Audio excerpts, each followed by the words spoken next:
आहे, बदल्यांचा आहे, फरकाचा आहे, वासाच्या दुधाचा आहे आणि या सगळ्याचा संघर्ष शोभिका महाडिकांनी 5 वर्ष चालू ठेवला. परंतु 2024च्या विधानसभेच्या निवडणुकीनंतर राज्यामध्ये महायुतीचं सरकार आलं. आपल्या सर्वांचे नेते सन्माननीय मुख्यमंत्री फडणवीस साहेब, उपमुख्यमंत्री दिवंगत कैलासवासी अजितदादा आणि उपमुख्यमंत्री एकनाथरावजी शिंदे यांनी एकत्रित निवडणूक लढवून महाराष्ट्राची सत्ता ताब्यामध्ये घेतली आणि त्याच्यानंतर होणाऱ्या प्रत्येक निवडणुकीमध्ये महायुतीहून आपण सामोरं जावं अशा पद्धतीच्या वरिष्ठांच्या सूचना आल्या.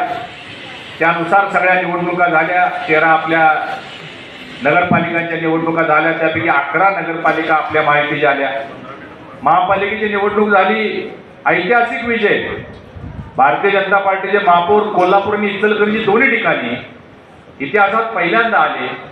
जिल्हा परिषदेची निवडणूक झाली, अभूतपूर्व यश.